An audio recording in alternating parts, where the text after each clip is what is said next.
My guest in this conversation used to be a staple in the basketball Manitoba community until the game of basketball quite literally took him all over the world.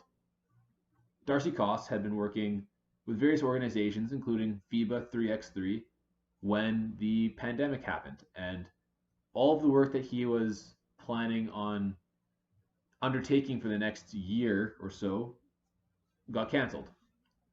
So it left him with time to think and to improve upon himself. And eventually he got to a place where he was ready to start sharing some of those thoughts with other people. And that's how we got reconnected. I saw some of the content that he'd been putting out on his social medias and it resonated with me and caused me to want to reach out to have this conversation. We discussed the process of working on oneself and how important perspective is, being able to look back at situations to try to find positives from them. We discuss the courage it takes to be vulnerable and some of the content or the thinkers that Darcy listens to maintain the state of mind that he is in. Without further ado, here is a conversation with Darcy Coss. I am now joined by, where in the world are you right now, Darcy? I'm in Vancouver, Canada. I was going to say like Mr. International, because you go through your feed and you have had a lot of world travels over the last little while, but I didn't exactly know where you were. Yeah, no, I'm in Vancouver right now.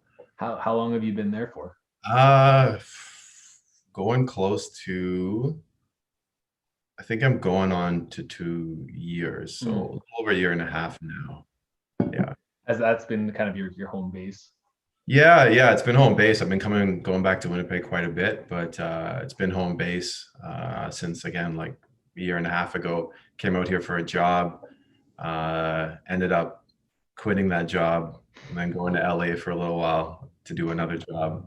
And then I was like, where am I going to come back to? And just from a basketball perspective, I guess I could have went anywhere at that point, but I was already here for a while. And so then I decided to come back here, and then so I'm still here now. Very good. And even as we were just talking before we started recording, I was trying to kind of pinpoint when we first kind of crossed paths, and it had to have been some kind of camp when I was about 11 or 12 years old. I think sometime in that point would have been that first encounter. Probably. I mean, again, I know that's a very good likelihood that happened. My first memory of you was in high school because I was doing stat trackers at the time. Oh, right. Yeah. Well, yeah. So I had started that company, Stat Trackers, and I would work a lot of the games. So I remember you. I remember a lot of players from there because I would look at their names constantly and I would have to populate roster and you'd see them all the time. So that was when I first remember you as like the person you are now. Because if you were 11, you were a kid, and I probably don't know who you would know because I still look the same, but then you look completely different. You know what I mean? Absolutely. And the best part about stat trackers at the time was it's like it legitimized our stats. And a fun fact about my high school career, I never took more than 9 shots in a high school game. Come on. Never. Wow. I had a lot of guys on my team wanted to put it up though. So. Yeah, exactly. Yeah, I know, that's funny. You've never put up more than 9? Yep. Wow. Like, so 8, 9 or less, essentially. 9 or less. And my highest scoring game was on 7 shots. Wow. How much points? I think 18 points. Wow. That's crazy, man. I had a lot of games of like 12 or 14, but yeah, 18 on 7 shots. That was my highest scoring game in high school. Must have been an efficient game though. Well, you can't score 18 points on 7 shots without being efficient. Exactly, right? Well, I mean, you could have got to the line a whole bunch, right? It's true. No, I hit a couple of threes. I got to the line a few times, made a layup or 2. Yeah. Nice. So all that being said, you've already touched on a few of the things, but basketball is taking you literally all over the world. Yeah. And you've worked in a ton of different capacities in terms of coaching, in terms of kind of the administrative side. I was wondering if there's just a few lessons from some of the stops along the way that kind of popped to your mind about some of those different experiences you've had. Yeah, I mean, it's interesting because they've been I've kind of been at all different levels, like obviously playing high school and then going on to college was kind of the first taste of, traveling. you leave your province, leave your city, and you're with a team, and you're competing. So you're not just on vacation. People are watching you play, and you're going to different gyms. And that was an interesting experience early on because I guess I had traveled when I was very young, but not, it's just different. You're with friends and stuff. And when you do that, you start to kind of realize, I guess that was, in looking back, connecting dots backwards, always a lot easier than looking forward. But it's one of those things where I could say at that time, I was like, oh, wow, like, I'm not at home anymore. And you just get that different vibe. So I don't know if you ever traveled internationally, you get that vibe as well. So, when you're in your home city, everything's comfortable. You tend to know, the people in the crowd, the schools you're playing in. You leave, and then all that changes, and you feel like you're kind of isolated. It's just your team versus the world. And so early on, that whole experience kind of got me in the idea that like basketball could, take me places. That was kind of like the first thing. And then it kind of followed through in college because I played locally at University of Manitoba, but then, you're traveling all over the place, and same kind of feeling where, you're competing, you're doing something in another place. You're not traveling to vacation. You are like almost employed in a sense to go out and do something. So the traveling aspect of it and just leaving your community and being an outsider was something that I really liked. I really, really liked that. And it's something even to this day, I think I thrive in. I like being somewhat anonymous in a sense, being able to walk around and meet and learn people where everything's kind of a blank slate. Like I don't know them, they don't know me. So I think early on, and even I guess I can't even say that early on, I'd say even to now, like you said, I've been all over the world. That's probably the biggest thing because it sparked a certain curiosity in me, that curiosity to like to learn stuff. I guess, and so when you're now traveling to other countries, it's everything I described, but on overdrive. Everything is new, the culture, the food, getting there is a whole adventure in itself. And then now, you're playing a game, or later on in my career, I was working with people from different countries. You're competing against people from different countries. You're working with people from different countries. And for me, all of that just energized me, man. And I don't know what it is about that kind of stuff, because I know people who are the complete opposite. They get homesick and they hate that. Yeah. But man, that was something that I learned to love, just to be an outsider and to be curious and to explore. And I get all those things when you're traveling. So I got all of those things in traveling around playing basketball, but then later on when I was doing events for FIBA and playing as well internationally, I got those things and some of my fondest memories for sure.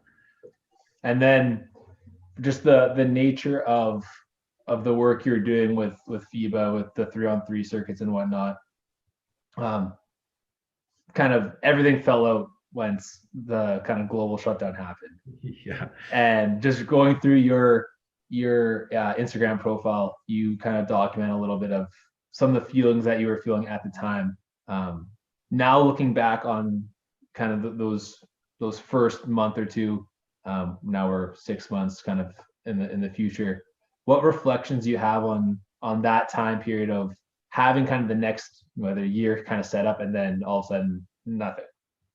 Yeah, I mean, I think it kind of says it in that post to it really, it's in reflecting back, it is one of those things where at the time I was like really, really worried, because again, I mean, at the end of the day, you have to pay your bills, you have to keep the lights on, as they say. But more importantly, I was really worried about what am I going to do? And that was scary, because when I found out, the Western world, or at least, North America was shutting down, I was actually at an NBA G League game. And it was the same day the NBA stopped the game halfway through. And I was actually out there meeting some people with the Raptors 905. So I was just pursuing some connections, and I'm sitting there and I got the word from my friend. They're like, yeah, everything's shut down. And that game finished, that G League game finished, but it was just over from that point. Came back and and I was just wondering, like, what am I going to do? I had all these plans, the future's bright. I'm going to do this, I'm going to do that. It's going to be amazing. But that all stopped. And so, at the time it was scary. At the time I was worried, but now looking back, it's really just been, again, a blessing. Might not be the right word, but it's the word I'm using for sure. It's been a blessing. It's allowed time for me to kind of reflect on my life, what I've been doing, what's been motivating me, what's been troubling me, and just kind of come to a place of real peace, man. Like really. And I think, I wasn't as victim as much as many people are. A lot of people are victim of this. They're just very busy, and they have all these, internal stuff from their past, things they want to do, maybe projects they want to work on, but they're just busy. And when you're busy, you're tired, and sometimes you just get caught up in just, again, keeping the lights on, right? Or you have a family, and a lot of people have passion projects that they may want to work on, but they never get to do them. And so I think that was something that I've now kind of been able to do, is to start working on some of those passion projects. But then in adding to that is just working on myself. So like starting to look at some of those things that, because I was busy all the time, I could just focus my energy on that. And now that I wasn't busy, I was like, well, what am I going to do? And now all this stuff starts coming off that you've kind of been pushing to the side potentially. And so I've been able to really, dig deep into some of that stuff. And it's just been amazing, man. It's completely changed my perspective. Like, and I say this in the most respectful way to anybody out there who's like, screw this guy, he's an asshole. He's saying that the pandemic's a good thing. I'm not. But it has been a good thing for me. And I think it really just comes down to the fact that if you understand that really there's no such thing as, bad things. Essentially, there's bad things happening to you. There is really just truly opportunity to do something different, right? So that thing that stopped you from doing the thing you wanted so badly is just giving you a different opportunity to do something else. And so if you kind of take that perspective, it'll change kind of the way you see the world. And that's kind of the perspective I took on through this whole pandemic, and in reflecting back, looking at where my mindset was and where it is now, is it's shifted quite a bit. How long did it take for kind of, shit to hit the fan, for you to kind of put yourself into that state of I want to get better? Like, did it kind of happen right away, or did a week or two go by of you just kind of trying to figure things out? Or yeah, well, you gotta understand, Matt, is like I am a person who's always wanted to get better. So that's always been my focus on things. Like I'm a development person. Like it's not like I wasn't doing things to improve myself. It's always been the case. But when, how long did it take for me to work through some of that stuff and to change that mindset? Man, it probably took a good 3 months. And in saying everything I said about people might say, yeah, of course there's bad things that happen. Yeah, I guess it's your perspective. If it's bad, I guess if someone else does it to you and they're taking from you, it's good for them, right? So it is truly perspective, right? And I think that it took me those 3 months to really, really go in deep, and it was just hard. It was really, really hard, man. There were some really, really low times. But I knew I was doing there was a process. I wasn't just depressed. I'm I was working through things. I was taking steps and actions to do stuff. And some of the days were emotionally draining. Some of them were just essentially I was just letting out all this stuff that was suppressed inside of me, right? For so long. And so it's not easy to kind of take a different path. And so that's why I can say, having the experience I went through, I can say, hey, the pandemic's been great for me. I can also say that really that, there's only opportunities in everything, right? And I say that, and I want to add to that, it's not that it's going to be easy, right? So it's not going to be easy. Like if I'm now homeless in a month and I have this new opportunity to do something, I don't know what it is, but I have to find out what it is. And it's not going to be easy living on the streets. No one says that. But if you look at that as what can I learn from this? Where can I go from this? Who can I meet from this? Who can I help with this perspective? Then again, I think you're always going to have a certain level of being content, which I think is what most people strive for, or at least they think they want. Well, I think that's what I think contentness is, what people think that achieving happiness is. Exactly. where contentness lasts and happiness tends to float in and out of a person's life. Exactly. Happiness comes and goes, just like anger comes and goes, right? You can't be permanently angry. I mean, I know some people who try. But yeah, if you live in those ups and downs of happiness, and it's not like you still want to have happy moments, right? Yep. Of course. But yeah, I think that's the one thing is people use happy as like the thing they desire when it should be content. But I think that's what it just comes down to, your mindset. I mean, it just really just comes down to that. Like, where do you focus your attention? And I think that's a big thing today.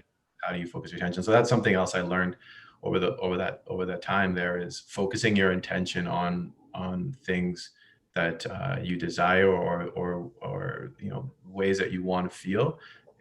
That's really all that comes down to. I mean, focus your attention. So if you stop and you're like really sad, you're like, well, what am I thinking about right now? Truly, what am I thinking about? What pictures are going through my head, or what scenarios am I playing out? Something's happening in your head. It's just sad for no reason. A lot of people don't have the skills to tap into what they're thinking of. And that's a whole other skill, to think about what you're thinking of. And so that's something that I challenge people to do, is like, what are you thinking about right now? If they say, oh, I'm sad, or I hear, you get a friend send you a message, oh, this sucks. And I say, well, I don't say, what are you feeling? But like, what are you thinking? Like, what's in your mind right now? And get people to think about that a little bit. So like, I learned a lot of those skills, things that I had kind of already, but I learned how to focus them a little bit more and be more intentional about some of those skills. You're able to refine them a little bit more. Yeah, for sure. And I think you touched on it like a little bit with Matt Koenig and you posted that 10-minute mini clip or whatnot. But what it sounds like is, and you said it to him, was the hero's journey. Being able to kind of set out on a path that may be different, may be difficult, but having that kind of end goal insight. Was that something that was the kind of the hero's journey myth? Was that something that resonated with you during that time? Yeah, honestly, man, it didn't at the time, because I was just going through a lot of pain. Yeah. So at the time, it was just like, man, like, what am I doing? Like, what's gonna happen? And then I started just kind of focusing stuff. So at that time, no, it definitely didn't resonate at all. I just wasn't in a good place, like, straight up. But again, it ended up, being better after. But it's like something I had to do just because I was avoiding it. Yeah. But I guess, yeah, it's funny when you connect dots backwards. I could easily tell it that way. You know what I mean? It could easily be told that way, for sure.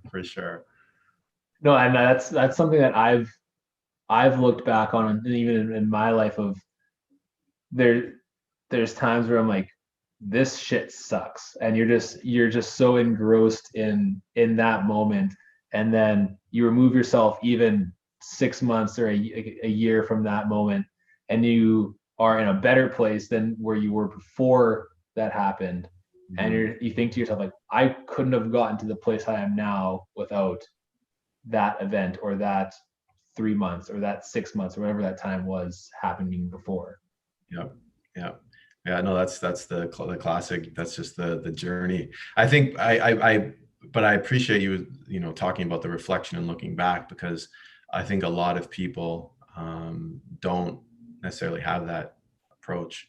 They go through something that's real horrendous, like, some form of like a breakup, or they lose their job, or whatever it may be.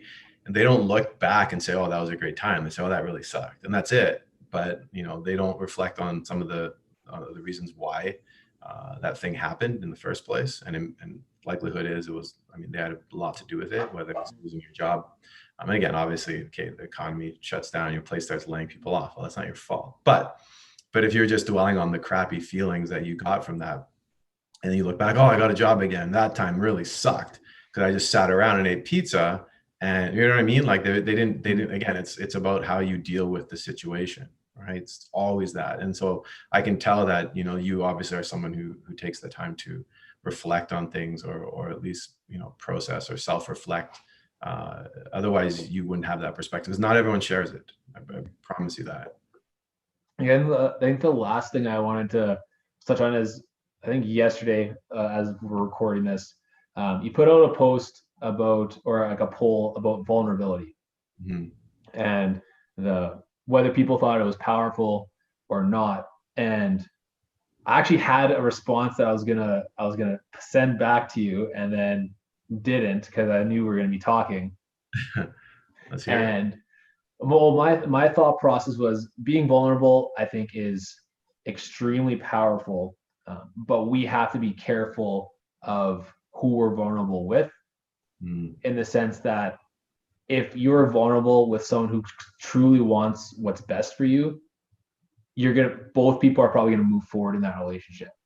But what we have to be careful is, if people don't truly want what's best for us and we're vulnerable, then that can be a situation where we make our situation worse. So I think the reason I wanted to pivot on that, or I guess maybe the intention behind it, was with your social media now. In a lot of ways, you've become much more vulnerable. You're sharing your thoughts, your experiences, things that you probably you would have only told to those people that were close to you.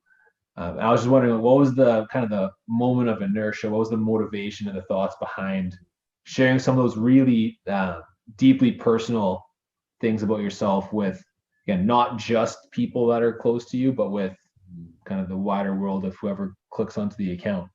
Yeah, no, it's a good question, man. I think the vulnerability, that post was funny because like I knew almost everyone was going to say yes. I don't think anyone really said no to it. But you're absolutely right. And I think, just to touch on that before I get to the other question, is that is essentially why I've decided, or made a point, or I make a point, I should say, and I'm very selective about who I have in my life. And unfortunately, I've had to, whether it be a family member or former friends, distance myself from those people. And it's not that I don't, like I have no ill will towards them or anything like that, but if they don't allow me to be myself or feel safe around them, then, I call those people not like energy stealers, or people who are, or they're just complaining all the time, stuff like that. So I try to distance myself from people like that. But the vulnerability thing, I've definitely shifted and started posting some stuff. And it actually started, so, after the George Floyd incident happened, we're all in lockdown, and obviously emotions are super high, on social media, on the news, everyone, you could almost feel it, man. It was crazy. It was weird. And that was hard on me, man. It wasn't like I was on social media and stuff like that, and so I would see all this stuff, but I had to eventually just stop going on it, because it was just overwhelming of posts and this and that, and I was like, okay, let me stop. But that's when I really just started to write, and because I was just getting really emotional about it. And then so I started writing. One of the videos that's up there, it's titled "I Rejected My Family Because They're Black." And that was just a post that I started writing to myself. I just started writing, man. I just felt impelled, and I just started writing it. Shared it with some close people, some close friends, people I can be vulnerable with. And they said, man, you got to share that. Considering what's going on right now, you should share it. Because it doesn't actually talk about racism at all, right? It just talks about identity. It's not really about what people were loud about, but it was more about the nuance. Which I think a lot of people who are yelling forget. That stuff is very nuanced. And so, I posted it on Facebook, just as in text, and I didn't want to do it, but people were like, just do it. Because if you look at anything I do before that, there is nothing like that on any of my social media at all. And it was scary, man. It was so scary. I was almost deleted it right after I posted it. Got a bunch of obviously good feedback. People were saying good stuff. But the crazy thing was, Matt, was all the people that direct messaged me saying you're telling my story. I've struggled with the same stuff. And that just kind of that touched me, man. That really, really touched me. It's the reason why people told me to share it, because there's probably people out there that identify with this, right? And you're just speaking from the heart. So just share it. So later on, I turned it into a video, and I put it on Instagram. I put it on Facebook again as well. And then I started, from that point on, that was kind of the catalyst that kind of got me going, because when I saw that it was helping people and the way that it made me feel, it encouraged me to keep writing and doing more. So kind of from that point now I write and journal a lot. Like I do a lot of journaling and asking questions and stuff like that, and I post quite a bit of stuff on there. Not as much as the long form stuff recently, but there's some stuff on there that, yeah, if you go look, you'll definitely see. And that's kind of been, that was the catalyst, man. It was just kind of that eruption of emotion. It was inside me. And that was really part of the turning point. It was that kind of led me down this journey, I should say, to where I am now, to have this kind of, I guess, mindset or viewpoint on things. So it's been an interesting journey, man. Really, it's been an interesting 7 months, and I'm grateful, man. I'm thankful for every day that's from that point till now. It's been awesome.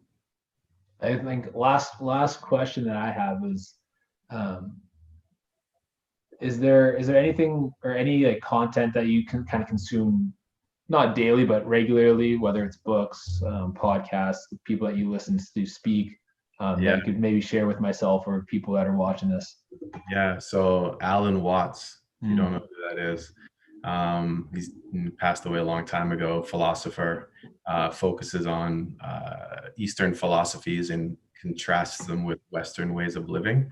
Not just, he focuses on Christianity as well, but he contrasts different styles, and then it really makes you think about the way you frame yourself. So Alan Watts, there actually is a bunch of podcasts popping up of his. You can YouTube them, but now if you go and just type in Alan Watts, people are just like taking his speeches. Yeah. So I listen to him quite often, just when I really want to kind of get out of the, like, because I mean, he's speaking from like the 60s and 70s.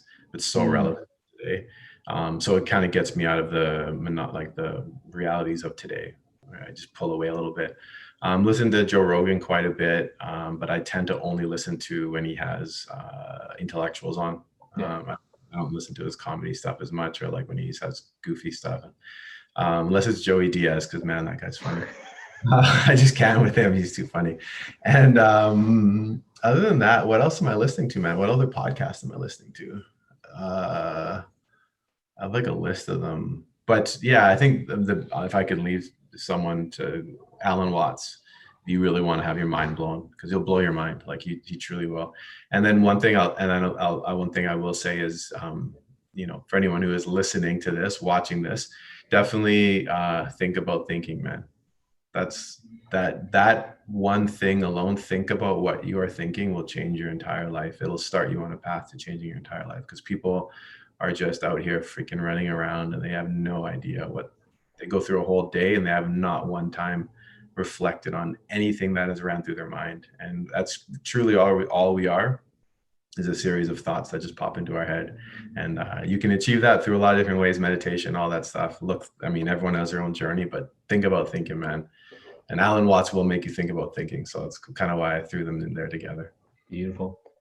That's going to wrap it up, Darcy. It's been a pleasure reconnecting over the last little while. And I look forward to, I think, what's going to be much more connecting in the future over conversations just like this.